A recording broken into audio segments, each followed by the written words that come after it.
Good morning, guys and gals. Yes, I've got another car for sale in the ever-changing roulette of cars. But anyway, here we go. It's a 2002 Chrysler Town & Country. I'll just give you a quick walk around real quick. It is the limited edition, in case any of you are wondering, which means I believe it's going to have pretty much all of the options you could have gotten on this thing in the 2002 model year. So we're just doing a quick walk around, and then I'll start going over all the exterior details. I think I just replaced these front wipers not that long ago, so they should be in good shape. Headlights are a little cloudy, but they do work just fine. Front and tires are good. Yeah, they're good. Front brakes, I feel like it's going to need front brakes soon. I don't know if I'm going to get to it before I sell it. It just depends on a couple of different things, honestly. Body-wise, she's pretty good. I mean, she's going to have some stretchy scratches and a couple of minor dents. I'll try and point them out as I see them. Here's the back tires. A little bit of a rub here. Tailgate's fine. It's just really dirty. This taillight reverse works. Like when you lock it, it'll flash. When you do the turn signal works, but the brake light on this side, for whatever reason, doesn't work. Not sure if it's a bulb. I gotta look more into it, but for now, that doesn't work. And we'll get over to this side. Got a minor scratch there. Going up to here. Not sure if you guys can see it. Here's the back tire.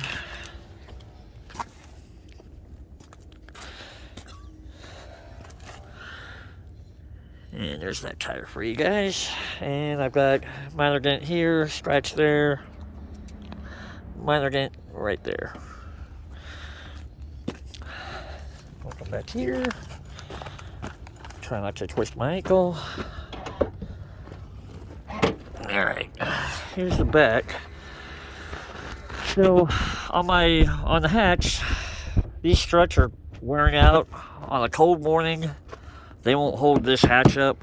The rear power lift gate does work, but with these struts the way they are, if they don't feel like holding it up, what'll happen is the door will swing up, the struts won't hold, so it'll start to come down. So the power lift gate kicks on again and basically pulls the door back down. So kind of a pain in the butt, but like I said, it's just these struts need replaced. But here is the back end. Give this a shot.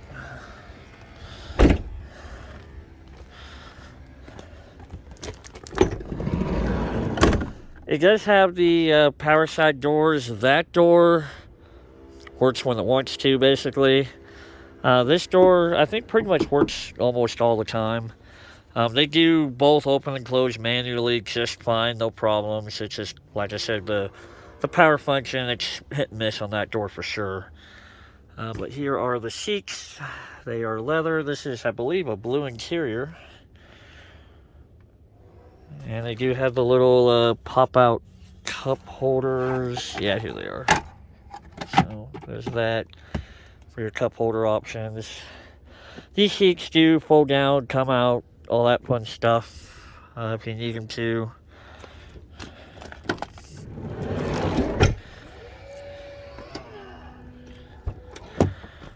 Alright, getting into...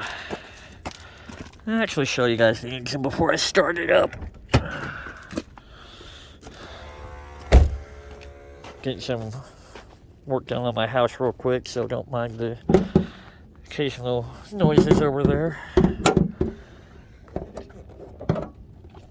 So here is the engine. I'd say it's probably going to need an oil change in about another couple of miles. But everything else seems to be decent on it, in my opinion. I haven't noticed like any huge leaks or anything like that.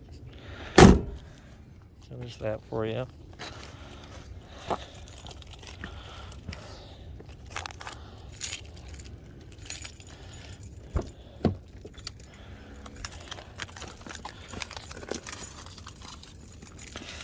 Hop in the van here. It does have a few more miles. 208, 807. I'm probably just going to put 209 because I do drive this thing. It is my daily driver. But here's the interior. You got the, Chrysler gauges, fuel, speedometer, tach, and engine temp. The gauges do work, no problems. Pretty much all of your window controls are all over here. I haven't tried the driver memory settings because I'm the only driver, so I really haven't had to mess with that. The rear vent windows do work. Power windows do work up front. Door latch works just fine. Let's see, over here are your mirror controls, headlight controls, fog lights. You just pull out when you have the headlights on. This is obviously your dimmer. Turn signal. The turn signal will not cancel. So basically, like when you come out of a turn, like when you signal to turn, then you go to turn, and you come out of it, it won't cancel on its own. Excuse my dirty hand. So you just basically have to remember to flip it up. Unfortunately, I think the only way to fix that is to get a new turn signal switch. But the turn signal does work. It just doesn't cancel, obviously. Transmission, of course, all your vents. Heated seats do work just fine. Rear liftgate washer controls work just fine. There's your four-way switches. Radio works pretty good. I don't recall having I haven't had any issues with the radio. It works good. Down here is the climate control. That works good. You do have rear AC, rear heat. I'm guessing my dog sees something that they're not happy about. And of course down here is the multi-CD player. Here is my cup holder. Power outlets are here. And that is another storage option. Glove box is over there. Lights are up here. Of course, my center console. There is you do have the valet option, so you can lock this, unlock this, what have you. There is another 12-volt outlet down here. Rest of the vehicle. Warning. Go over warning lights with you guys real quick. It does have an intermittent check engine light. From what I can tell when I pull codes, it seems to be an evap code that will trigger it. My understanding is it could be as simple as a gas cap, could be a problem within the evap system. There's also a couple other weird codes stored in there. I guess at one point there was a misfire on cylinder 6 that got stored, but it doesn't seem to be an active code. Things like that. You will get an intermittent airbag warning light. I haven't figured out what that's about. I'm kind of wondering, given the turn signal issue, if maybe the clock spring is starting to give out on it. But that light tends to come and go. Those are my only two warning lights that tend to come and go, though. Like, you don't really get any other warning lights on this thing. It doesn't overheat or anything like that. It does have, like, a slight, I guess, rumble on occasion at idle. I really haven't looked into it, to be honest with you. But just figured I'd be as honest as I can. Go ahead and give it a start.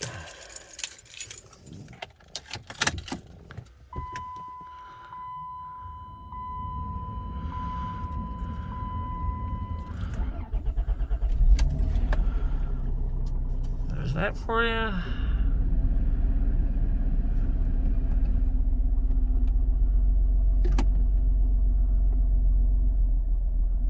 I don't really want to rev it because I haven't started it for a little bit, so. But yeah, there it is. I'm sorry, I forgot to point this stuff out up here. Auto dimming rearview mirror. It has the home link system, so where you can basically set up like 3 different garage door openers. This is, whoever did the oil change last did not reset the countdown timer for the perform service light. So there's that. But the compass does work. It says it gets about 17 miles to the gallon. I've got 161 miles till I'm empty. I'm not sure if you guys can read this stuff with the lighting on the camera, but just figured I'd walk you through that just to show you it all works. And then, of course, you have your upper controls up here. You can disable the power sliding doors. Here's your power sliding doors and the lift gate. And the check engine light just came back on. It's been off for almost a week now. Like I said, it's probably due to the evap issue that it's having. But yeah, that is the tour. I'm asking $2,750. 2,750. If you're wanting a trade, I'm basically looking for something all-wheel drive that can haul, you know, realistically like 4 or 5 people. I don't need a whole like 7, but you know, just something all-wheel drive, trucks, SUVs. I do like the older Ford Aerostars. It's just if it's an Aerostar, I'm really wanting one with like the digital cluster. I've just always preferred that one. I don't know why. I like GMC Safaris, Chevy Astros if they're all-wheel drive. But yeah, if it's all-wheel drive and if it can haul people and you want to trade, let me know. But if you're looking for cash, I'm asking $2,750. Thanks. Hope you guys have a good day.